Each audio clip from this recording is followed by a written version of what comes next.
అనంతపురం నగరంలోని మిస్సమ్మ బంగ్లా భూమి లావాదేవీలు అక్రమమేనని సిఐడి అధికారులు తేల్చారు. 200 కోట్ల రూపాయల విలువైన ఈ భూమిని ఫోర్జరీ సంతకాలతో మోసపూరితంగా క్రయ విక్రయాలు చేశారని దర్యాప్తుతో వెలుగు చూసింది.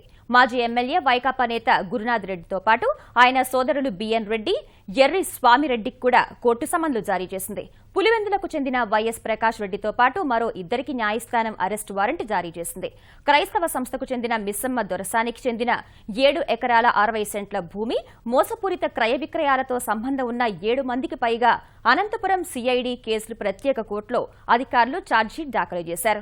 శాసనసభలో తాను ఈ భూముల అక్రమాలను లేవనెత్తినట్లు ఎమ్మెల్యే ప్రభాకర్ చౌదరి తెలిపారు. అధికారం ఉంది కదా అని చెప్పి ఆ చట్టంలోని లొసుగులను ఆధారంగా తీసుకుని కొన్ని డాక్యుమెంట్స్ ఫ్యాబ్రికేట్ చేసి ఫోర్జరీ చేసి రెల్యూషన్ ఏమో 1 ఎకర్ తీసుకొని 7 ఎకరాల 60 సెంట్లు కావాలని చెప్పి కాజేశారు. రిజిస్టర్ హౌస్ తీసుకొని పెద్ద ఎత్తున కమ్యూనిస్టులు కూడా ఉద్యమం చేశారు. సో ఆ నేపథ్యంలో నేను అసెంబ్లీలో ప్రజల పక్షాన ఈ అంశాన్ని లేవనెత్తి ఆ రోజు ప్రతిపక్ష నాయకుడు జగన్మోహన్ రెడ్డి గారు అడిగాను, దయచేసి ఇలాంటి ప్రాపర్టీ క్రిస్టియన్ ప్రాపర్టీ ఎవరైతే ఉందో అది ప్రజలకు అందాల క్రిస్టియన్ మైనారిటీ సంబంధించింది, మీ శాసనసభ్యుడు కూడా ఇట్లా చేయడం తప్పు కదా, మీ పార్టీ అభ్యర్థి అని చెప్పి చెప్పడం జరిగింది. సో కేసు రిజిస్టర్ అయింది, ఛార్జ్షీట్ ఫైల్ అయింది. తప్పకుండా మరి అది 420 కేసు కింద చీటింగ్ కింద కూడా పెట్టారు.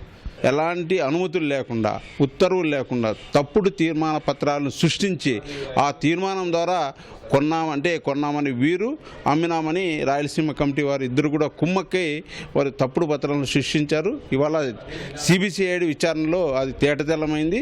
రాబోయే రోజుల్లో కూడా కేసుని త్వరితగతిన పూర్తి చేసి మరి వాళ్ళకి శిక్ష విధించి భూమిని అంతా కూడా స్వాధీనం చేసుకోవాలని మేము డిమాండ్ చేస్తాం.